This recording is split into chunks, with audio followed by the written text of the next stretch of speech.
रात के करीब 2:07 होंगे। मैं हरियाणा के एक सुनसान हाईवे से बाइक पर घर लौट रहा था। ठंडी हवा चल रही थी और सड़क पर दूर दूर तक कोई गाड़ी नहीं थी। सिर्फ मेरी बाइक की हेडलाइट अंधेरे को चीरती हुई आगे बढ़ रही थी।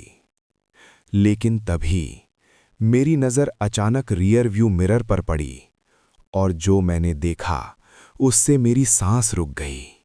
मुझे ऐसा लगा जैसे मेरी बाइक की पिछली सीट पर कोई बैठा हुआ है। मैंने तुरंत ब्रेक लगा दिए। बाइक सड़क के किनारे रुक गई। दिल इतनी जोर से धड़क रहा था कि जैसे छाती से बाहर निकल जाएगा। मैंने धीरे धीरे पीछे मुड़कर देखा, लेकिन पीछे कोई नहीं था।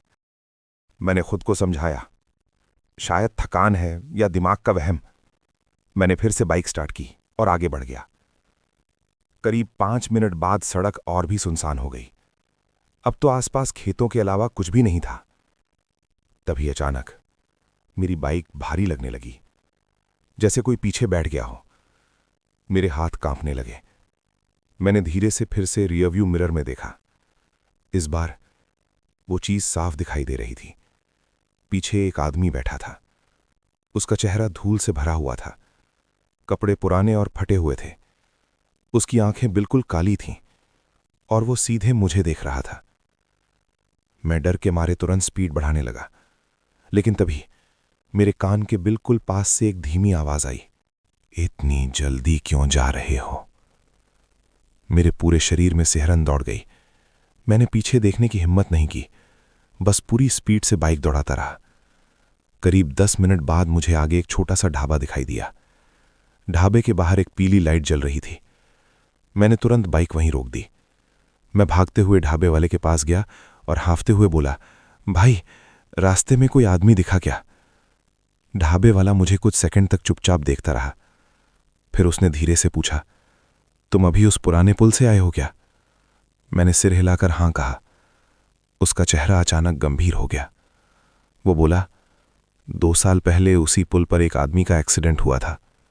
रात को कई लोगों को लगता है कि वो लिफ्ट मांगता है। मेरे पैरों तले जमीन खिसक गई। मैंने तुरंत पीछे मुड़कर अपनी बाइक की तरफ देखा। मेरी बाइक बिल्कुल शांत खड़ी थी।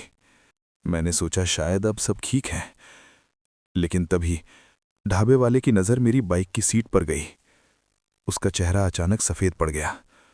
उसने कांपती हुई आवाज़ में कहा, भाई, तुम अकेले नहीं आए। मेरी रीढ़ की हड्डी तक ठंडक उतर गई। मैं धीरे धीरे बाइक के पास गया। मेरी बाइक की पिछली सीट पर गीली मिट्टी से बने हाथों के निशान थे, ऐसे जैसे कोई अभी अभी वहां से उठा हो। मैंने डर के मारे तुरंत बाइक स्टार्ट की और घर की तरफ भागा। करीब 20 मिनट बाद मैं घर पहुंच गया। उस रात में डर के मारे ठीक से सो भी नहीं पाया। लेकिन असली डर अगली सुबह हुआ। सुबह जब मैं बाइक साफ करने गया तो मेरी नज़र फिर से उन हाथों के निशानों पर पड़ी। लेकिन अब वो सिर्फ सीट पर नहीं थे। वो निशान धीरे धीरे आगे बढ़ते हुए मेरी बाइक के टैंक तक पहुंच चुके थे। ऐसा लग रहा था जैसे कोई रात भर धीरे धीरे मेरी तरफ सरकता रहा हो। मेरे हाथ कांपने लगे।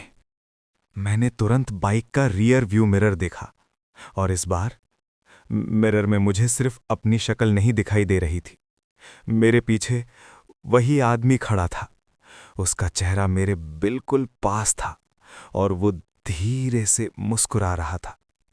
फिर उसने फुसफुसाकर कहा, आज फिर चलेंगे साथ?